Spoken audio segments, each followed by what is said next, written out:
Dans un instant, à Télécorrex, Martin Thériault.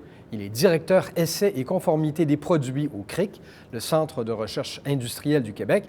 Il va entre autres nous préciser ce qu'il faut retenir et savoir des questions de normes et d'homologation des produits aux États-Unis.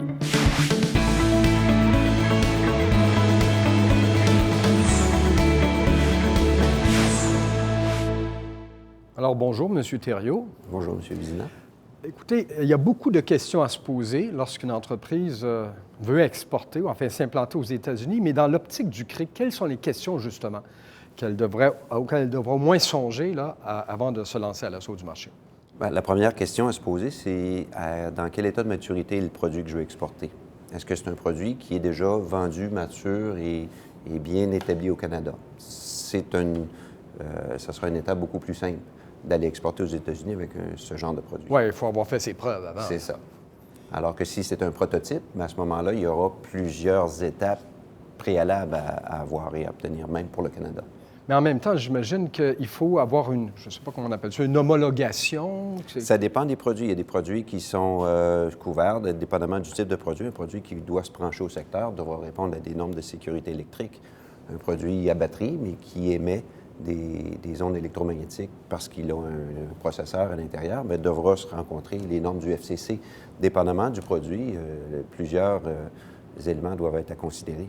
Mais il y a toujours la question des normes. Absolument.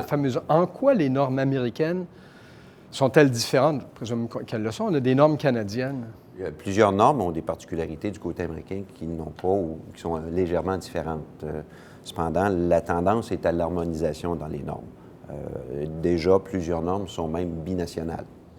Mais comment on devrait faire à ce moment-là? Vous dites, plusieurs le sont, certaines ne le sont pas, pour être certain, pour se conformer à ce qui est en vigueur. Le CRIC offre un service de ce qu'on appelle, nous, un bilan normatif. Donc, il faut faire ses devoirs. Il faut s'assurer que notre produit, dépendamment du marché où on veut s'installer, où on veut vendre notre produit, connaître les normes qui sont applicables, dépendamment du type de produit qu'on a et du marché visé. Autrement dit, si on veut y aller et on veut le faire là, vraiment en toute légitimité, sans avoir de mauvaises surprises, on peut aller vous consulter Absolument. À cet égard, savoir si on est là dans les règles. Absolument. Le CRIC va pouvoir faire une revue des normes qui sont applicables à votre produit, dépendamment du marché visé. Mais ça veut dire des tests, des essais? À la suite de ça, il y aura, oui, il peut y avoir des essais, des tests pour prouver que votre produit est conforme.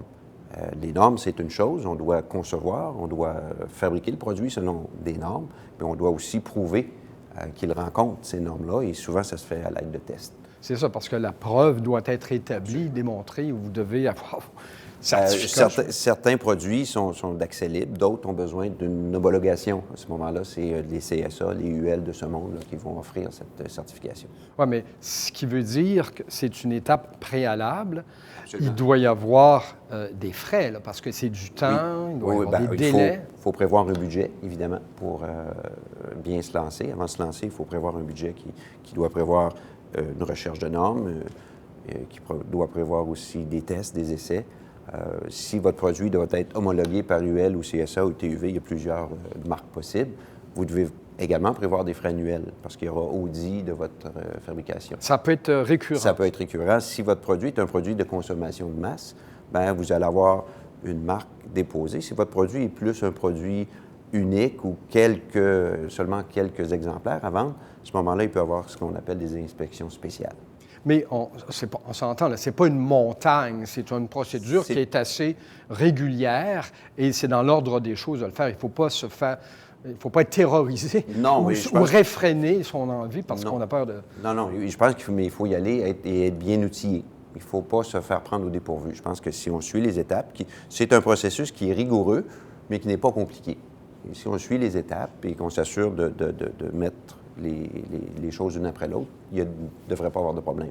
Et revenons au CRIC, quel service, quel conseil vous pouvez offrir vous, ou quel accompagnement vous pouvez offrir à ces entreprises, ces entrepreneurs qui veulent aller aux États-Unis, qui veulent être certains d'être dans les normes? Bien, pour être dans les règles, la première étape, c'est vraiment de faire un bon bilan à quelle norme doit répondre mon produit pour être accepté du côté américain.